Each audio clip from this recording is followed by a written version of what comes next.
Hi everyone, welcome to another Sharewise webinar. I'm your host, Caitlin Chung, and today I am fortunate enough to be joined by CEO and MD of Amplia Therapeutics, Chris Burns. Amplia is known on the ASX as ATX. Thank you so much, Chris, for joining me today. Thank you, Caitlin. Pleasure to be here. So today, Chris will take us through a short presentation, and then following that, we'll have an opportunity for Q&A. So for those that are joining us live, you're more than welcome to put your questions into the Q&A box down below, and Chris will get to them after. But for now, I'll hand it off to you, Chris. Thanks very much, Caitlin. So I'm just going to share my screen and let me know if this doesn't work, but hopefully that should, you should see the that's slide fine. that says Amplia Therapeutics, focal adhesion kinase inhibitors. Great. All right. Well, thank you. And thank you, everybody, for joining today to listen about Amplia Therapeutics. The company is a drug development company. We're based in Melbourne. We're developing two drugs that were discovered here in Australia.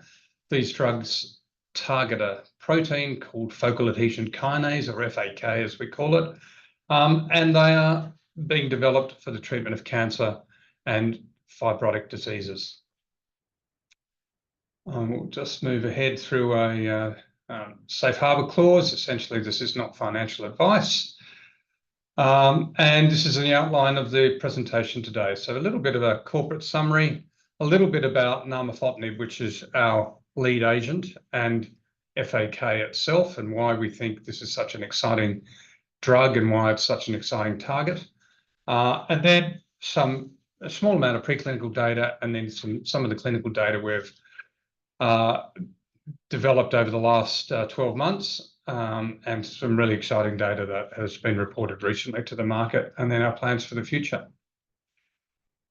So moving forward, as Caitlin mentioned, the ticker code is ATX. We're headquartered here in Melbourne, and market capitalisation, at least when I checked last night, was $90.6 million. We have a number of the top tier investors in biotechnology in Australia, institutional investors, Platinum Blue Flag, Acorn Capital, and Pengana Capital. And so it's great to have them on board. Also worth noting is that our board is made up of some very experienced people involved in the drug discovery and development industry, and I point to Warwick Tong, Robert Peach, Jane Bell, helping me out on the board. A very experienced board. Three of us have taken drugs all the way through to approval by the FDA, and a long experience in drug development in pharma and biotech. You won't see a board like that on many companies. Highlights for Amplia. We have a clinical trial underway at the moment. The trial will read out, we believe, in Q3 this year. That's what we're planning for. That's an interim readout that will allow us to then build forward to complete the phase 2A trial. As I'll show you a little bit later on, the drug is showing good safety and some early signs of efficacy. We've got a small team, very lean team based here in Melbourne, but we work with extensive group of experts around the world in terms of clinical, regulatory, toxicology, and the science behind what we do. We have an open IND for narmefotinib. So that means the US FDA have approved or cleared, I should more correctly say, our body of data to run a trial in the US. And we also have from the US FDA orphan drug designation, which gives us a sort of smoother pathway for development of the drug in the USA, and an additional 5 to 7 years of exclusivity on our IP, intellectual property. We've got a lot of preclinical data in pancreatic cancer, developing data set in ovarian cancer. They're the two cancers we're really focused on at the moment. And we've got data in non-oncology indications, IPF, and being a lung disease that we have some exciting data for as well. So here's our pipeline. This is available on our website, and it really focuses on namafotinib, our lead agent. So we have this trial currently underway. We hope to start a trial in the US by the end of this year or early next year. And we have some really exciting opportunities in ovarian cancer that we hope we'll be able to start a trial also later this year, early next year. As I mentioned, we have work in IPF, idiopathic pulmonary fibrosis, that's also marked here, and some work that's very early stage for topical formulation of namafotinib for the treatment of scarring and burns. Because clinical trials cost so much money and take so much time, our predominant focus here is with these top 3 activities at the moment, and work in IPF, and the topical formulation is being progressed at a lower, slower rate. Key milestones for the company, as I mentioned, the interim analysis from our current clinical trial will, we predict, will be sometime in Q3 of this year. I'll speak more about that, but basically this is an important data readout for us to continue the clinical trial in pancreatic cancer.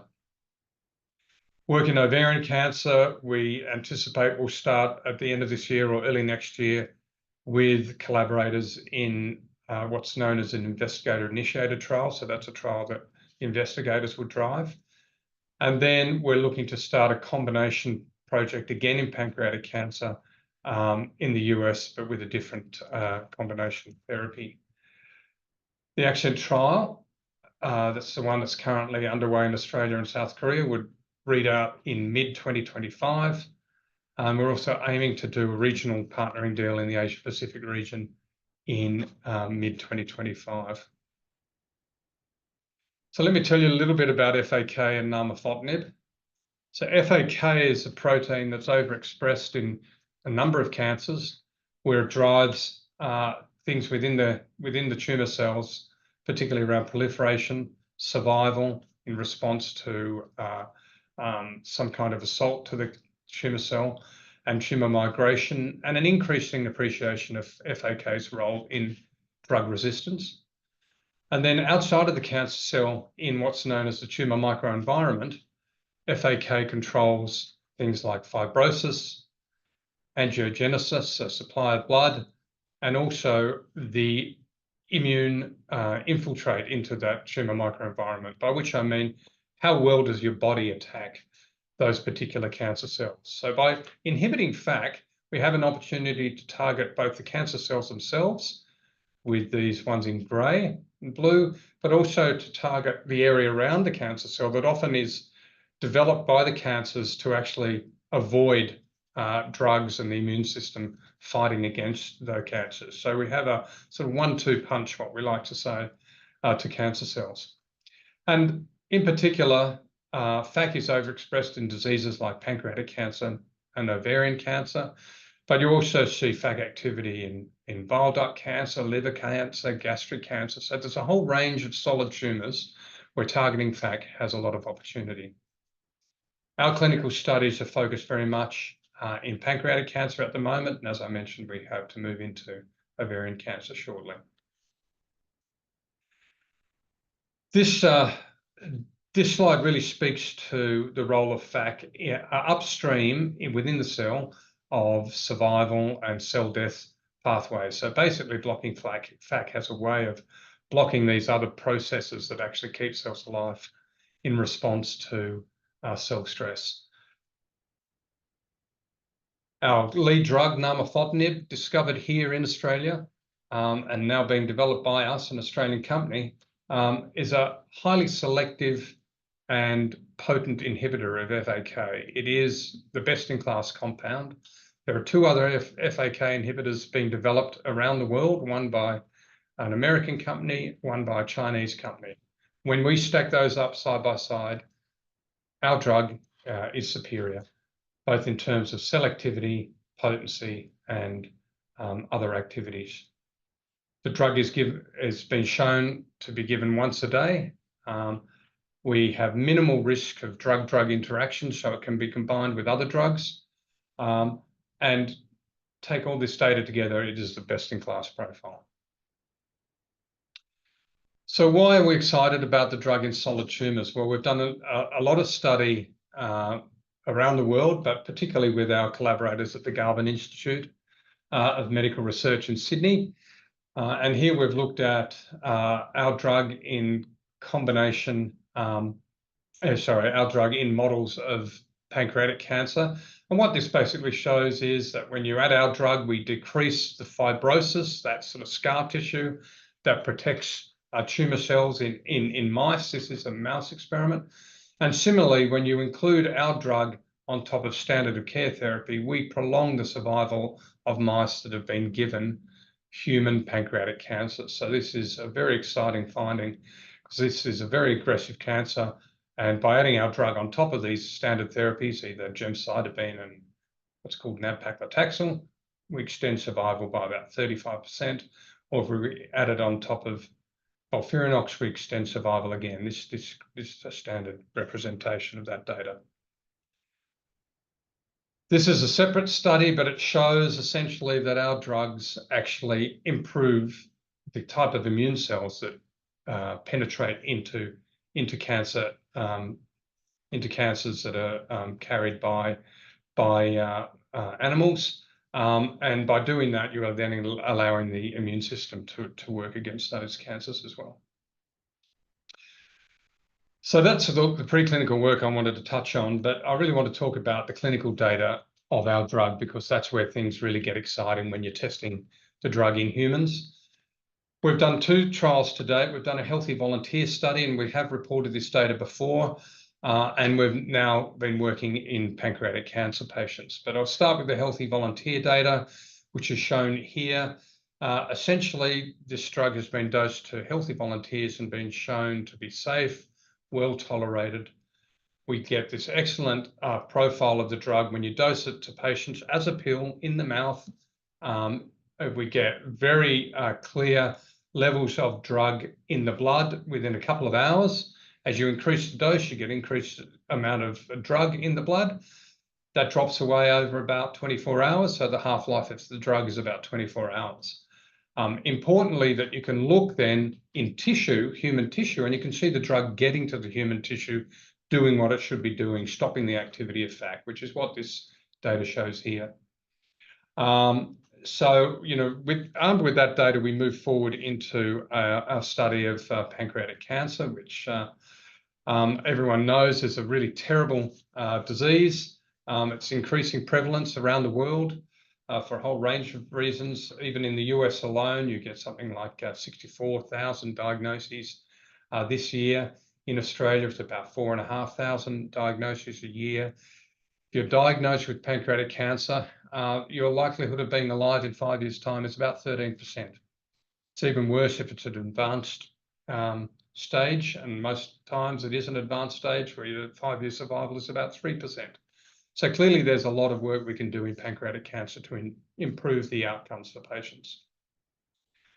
Not surprisingly, the global market size for pancreatic cancer is large and growing. So say it's 6 billion in 2023, estimated to grow up to about 36 billion by 2036. So there's a big market here for a drug that actually has beneficial activity for patients. So our ACCENT trial, which I'll show you some data on it at the moment, is for patients with either non-resectable, so inoperable, or metastatic pancreatic cancer, by which we mean the cancer's not only in the pancreas, but it's spread to other parts of the body.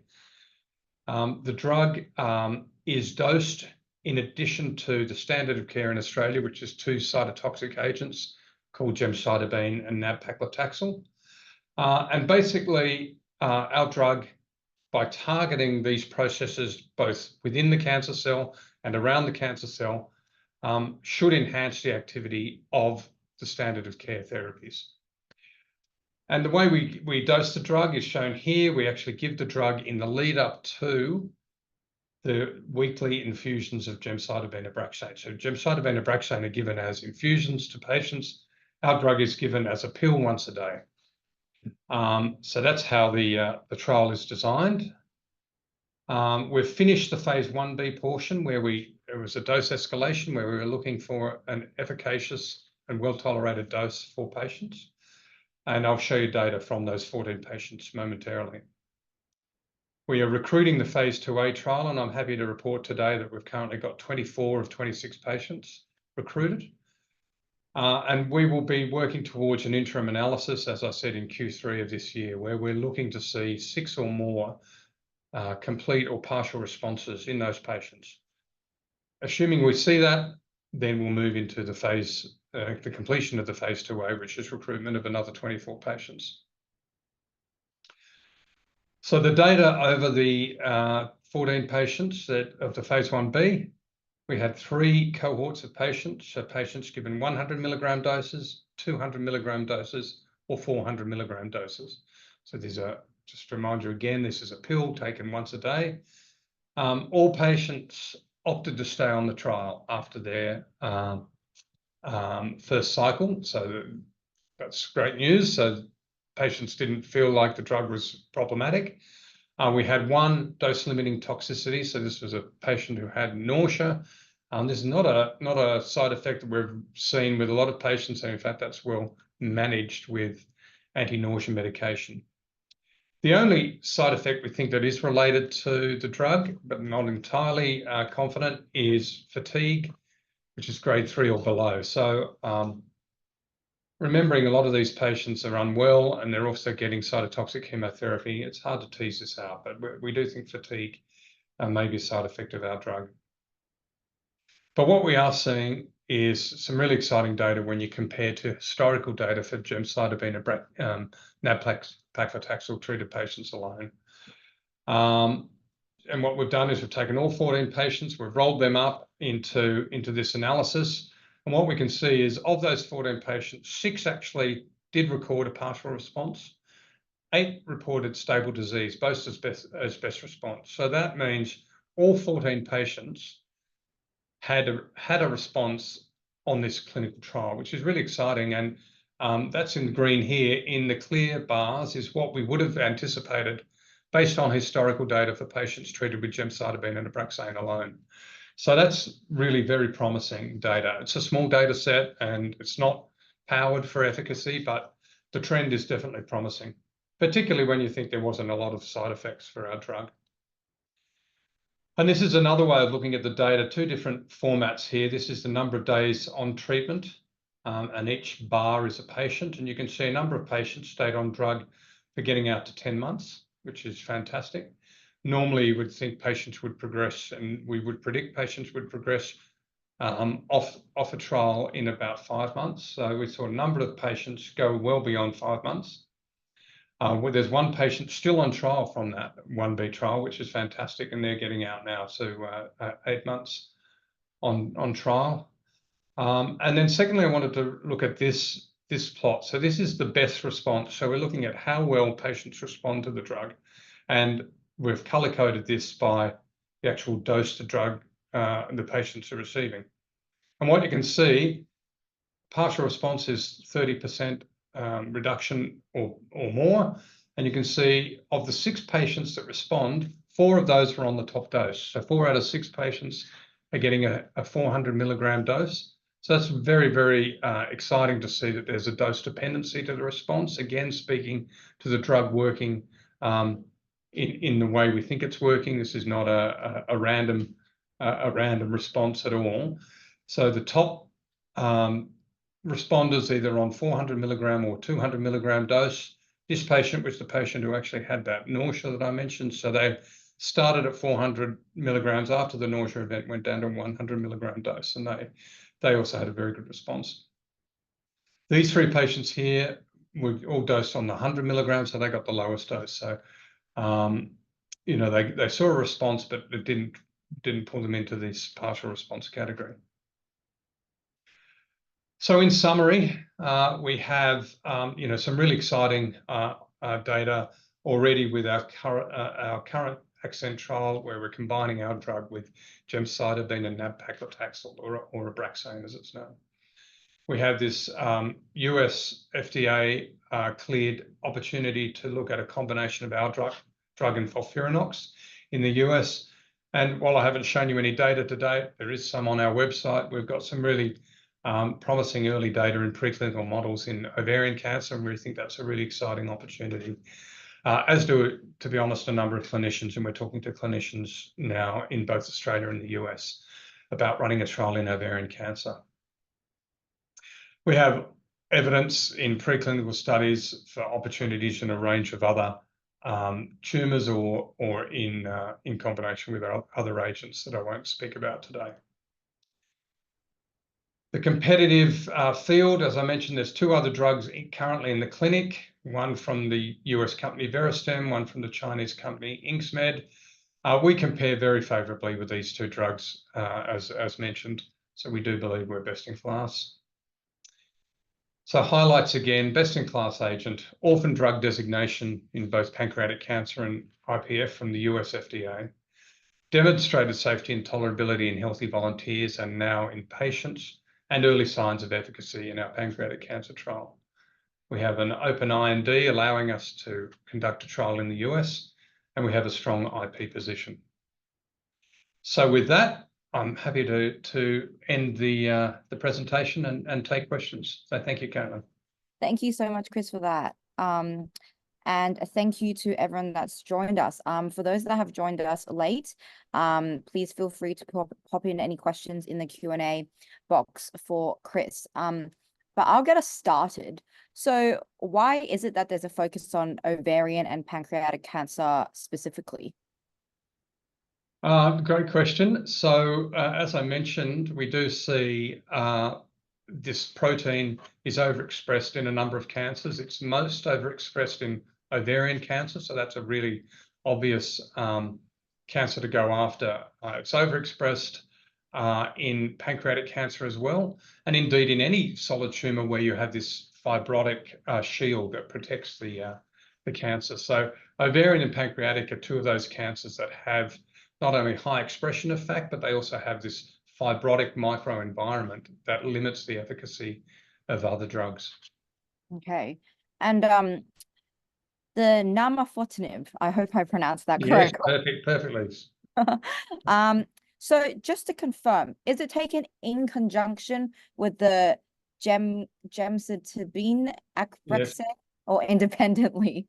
No, it's taken in the lead up before the patients actually go into the clinic to get their infusions of gemcitabine and Abraxane. So the patients take it at home as a capsule, and they take it once a day in the lead up to their weekly infusions of their normal chemotherapy. So we're not really changing what the patients receive. They would normally go in once a week to get their infusion of chemotherapy.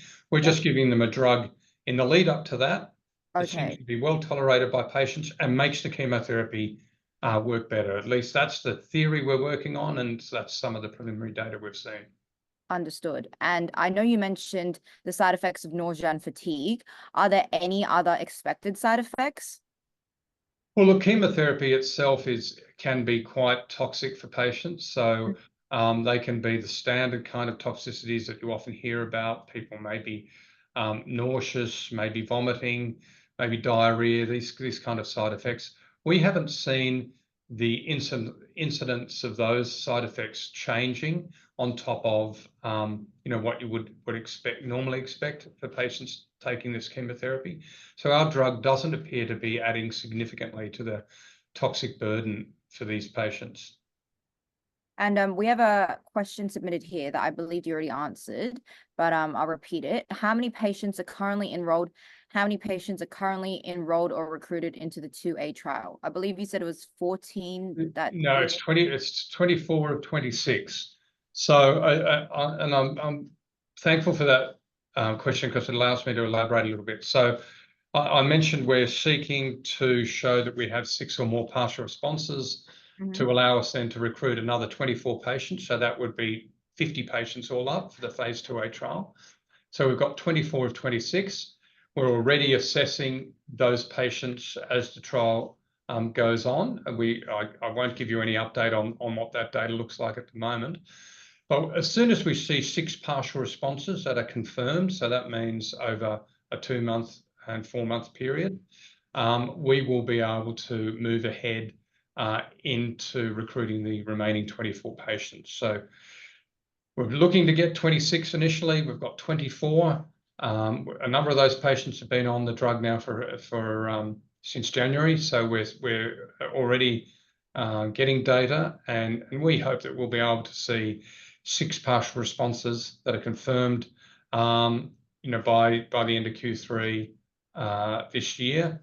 And remembering, of course, that in the 1B, where we only had 14 patients, we saw 6 partial responses. So, we're quietly confident that we can make that deadline. And another question, which I believe is in relation to 1B, it's really exciting to learn one patient has improved a massive 70% from baseline. How are the other 13 patients doing? Yeah, so the way the trial works, and for privacy reasons, we don't follow patients when they come off the trial. So a number of the patients, unfortunately, did at one stage progress. And as soon as they have progressive disease, they have to move off the trial. But that's an unfortunate reality of this disease. It is an aggressive disease. We're hoping, obviously, to extend their time on therapy for as long as possible, and we've seen some of those effects. We have seen a number of significant reductions in tumour burden and tumour size. A number of patients, unfortunately, have had to leave the trial because of toxicity to the chemotherapy, not toxicity to our drugs. So we also have that as a side issue that we're working through at the moment. So we don't follow the patients, unfortunately, once they leave the trial. Unfortunate in the sense that for privacy reasons, we're not allowed to. But we do hope, obviously, that people are progressing onto additional therapies and doing well on those therapies. And another question. I thought Cancer Research UK had some involvement in this drug. Can you please explain what the license requirements are with Cancer Research UK? Yeah, that's a very good question. Someone's done their homework. Yeah. So the drug here that we're working with, nalmefaltinib, was discovered in Australia as part of the Cancer Therapeutics Cooperative Research Centre. So this was a group of drug discoverers that came together with medical research institutes in Victoria, so Walter and Eliza Hall Institute, Peter MacCallum Cancer Institute, Monash University, and in Queensland, Griffith University. And the drug was discovered at that group. The commercialisation rights for the drug, though, rested with Cancer Research UK. So while the drug was discovered here in Australia, Cancer Research UK had the license agreement to commercialise the drug. So we have undertaken a license of the IP, the intellectual property, from Cancer Research UK. There's a small license fee that we pay annually and royalties that are largely back-ended. The details of those we've not raised publicly, but they're on very fair commercial terms. And Cancer Research UK, very big cancer charity, very supportive of what we're doing and looking at trying to help us progress the studies in the UK as well. Given the good prospects of the drug, why is the share price at the current level? It's a fantastic question. I wish I knew the answer to that, actually. One reason why I'm out here today talking to you, Caitlin, and to the investors on the call, we believe the quality of our asset is as good as any drug that's being developed by an Australian biotech. We look at our competitors, particularly Verastem, which are listed on the US stock exchange. Their valuation is well over 100 million and has been up as high as $300 million US. So we don't really understand it. We're trying to get the story out there that we're doing some really exciting work. We've got some great science behind this agent and some really promising early data in the clinic. And we hope that continues. And to date, we've been very pleasantly surprised with the data we've seen. And the US and Chinese company that you mentioned in your presentation, are they further ahead than Amplia in terms of the drug being available to the public? Yes, they are. So Veristem are developing what I might call the first generation inhibitor of FAK. They've been progressing this compound for now well over a decade. So that's actually been very useful to us because we've learned a lot from what they've done, things that we don't want to do, things that we do want to do. They've got some really exciting data in a small subset, if you like, a rare version of ovarian cancer, and are seeking accelerated approval for that drug in the US for what's called low-grade serous ovarian cancer. We've got data ourselves in high-grade serous ovarian cancer, which is about 90% of patients. Low-grade is the other 10%. So they're progressing their drug. As I said, ours is a better tolerated drug. It's more selective, better half-life, and so on and so forth. But we've been able to learn definitely from what they're doing, and their success, I think, helps validate our approach, and that is that FAK inhibitors are safe and well tolerated by patients and actually can enhance the efficacy of other therapies. The Chinese company is a little bit further ahead than us, but not a lot. Again, their data validates what we're doing. It shows that a combination of a FAK inhibitor that they have, our drug, very similar activity profile, and chemotherapy in their case, this time in high-grade serous ovarian cancer. All the studies for that drug have been done in China. But again, they've reported some very promising early data. So we think it actually enhances our story and gives us further confidence that we're heading down the right path. Okay. All right. Well, with that being said, I think we'll call it here. Thank you so much, Chris, for joining me today. And those that joined us live, this recording will be posted to YouTube in the following days. But if you have any questions that you'd like to follow up with Chris, you're welcome to email me and I can pass them on to Chris. But thank you so much, Chris. Thank you, Caitlin. Really appreciate it. And thank you, everybody, for dialing in.